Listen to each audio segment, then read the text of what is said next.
So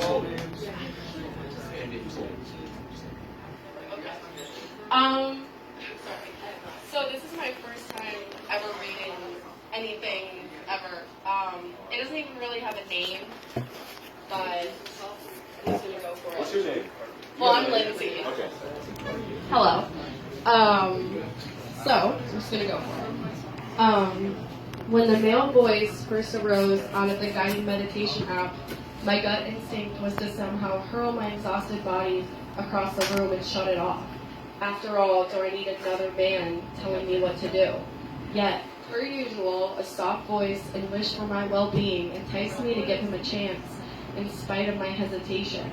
Even though there most likely was a penis in between this voice's legs, his intentions were not to chip away at the barriers I had put in front of my pussy, or not to have me bayonet his trauma, tuck me into bed, and put his insecurity to rest. No, he wanted me to only breathe.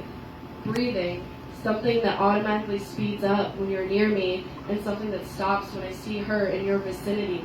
Breathing, something that Ariana Grande urges me to do. Breathing, the only thing that I never forget to do, the only thing that keeps me alive.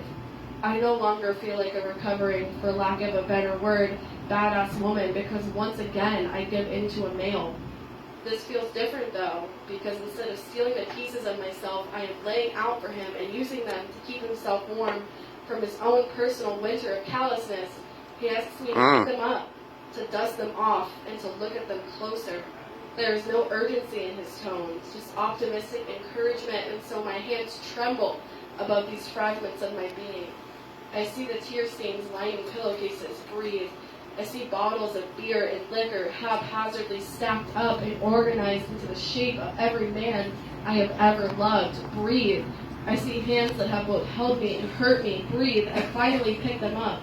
And even though my hands are still shaking and there is a pit in my stomach, I offer them to him, preparing for another rejection. No, he says. And now my eyes are filling to the brim because not even a meditation app wants me. How could he? What I am offering has no value. The edges are so jagged that I have been bleeding for years, and any desirable factor has been worn away. No. We'll talk about those later. Right now, wait. Are you still breathing? Keep breathing. That's it. Steady breaths. Okay. Right now, we are going to look at the other stuff. What do you love about yourself? He gently nudges. He tells me that phrasing it in the third person helps.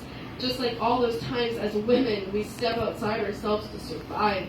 What do I love about myself? What do I love about Lindsay?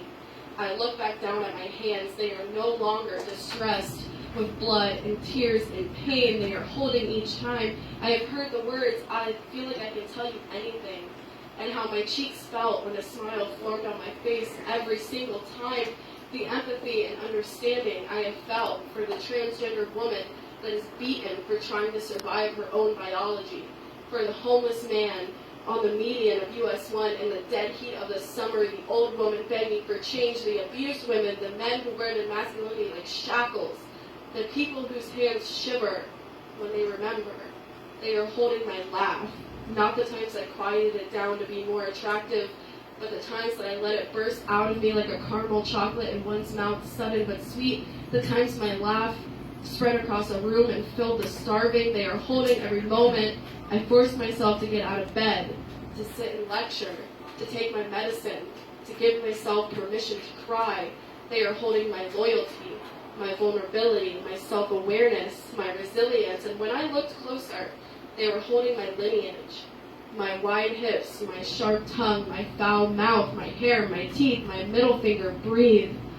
I have lived a life of unraveling. It's like walking into your home during the holidays, the same feeling, but there are details that are different. I thought I was coming undone, just like any other moment, ready to give myself away to a boy for a shot at acceptance. But he tricked me better than any other boy ever did, because he made me sew myself back up, at least for tonight. Tonight, I took the sharp needle of my soul and threaded it with my softness without ever moving my hands. Yeah! Woo! Oh my God, that was good. That was good. Thank you. This is wow. So long, but No, this is what Sunday nights. Wow. It's all about expression.